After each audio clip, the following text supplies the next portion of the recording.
My Bruins are playing today. By the time this video comes out, they're probably already lost or won. Go Bruins, guys. Go Bruins. This is going to be a controversial take, but I think third-party lens manufacturers should start converting some of their existing APS-C and some of their full-frame lenses to micro four thirds. I know what you're thinking, but the size. Listen, the Olympus 150 to 400 f4.5 is not a small lens and is a very expensive lens, $7,500 expensive. I'd be willing to get something a little bit bigger and a little bit slower for a lot less money. Speaking of bigger, if you really get a closer look at the focal lengths, it's not actually any bigger or smaller because the focal length is the focal length. Let's look at a couple examples. Here, you're going to see a representation of similar zoom ranges at different price points.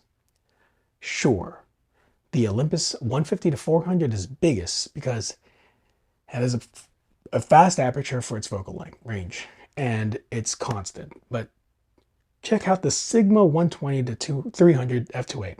This lens is a bit smaller than the Olympus, and this lens clears a full frame sensor. Now, it is made for a DSLR, so it'll have to be redesigned, and since it's for a mirrorless camera, it most likely will be smaller in comparison to this DSLR version.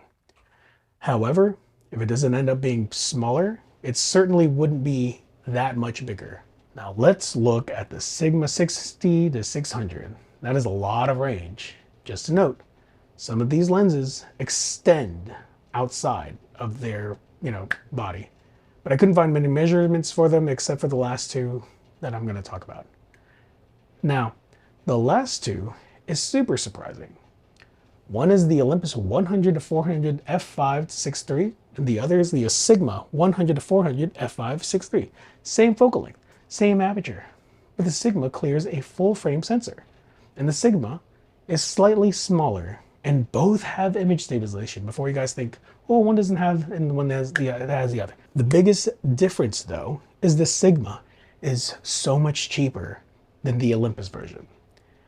Now that's a lens I'd love to have remount, assuming it's not already, since rumor has it the Olympus 100 to 400 f5 to 6.3 is actually just a rebadged version of the lens, which doesn't make complete sense since the Sigma is ever so slightly smaller. Just to reiterate, minus the Olympus 150 to 400 and the Olympus 100 to 400, all these lenses actually clear a full frame sensor. The size difference only applies to the equivalents. Like for example, here's the Olympus 300 f4. Next to it is the Canon RF 600 f4. Now the last lens is an older Canon 300mm f4. Look at the size difference. There's almost no difference. This is why I think it wouldn't make a difference at all if they decide to remount any of the APS-C and full frame lenses. Since if you only go by the actual focal length of the lens, it really isn't any bigger. This is because, again, the focal length is the focal length. Crop factor shouldn't really apply to the focal length. I hope this helps sway your opinion about remounting third-party lenses. Thanks for hanging out with me, and have a wonderful day.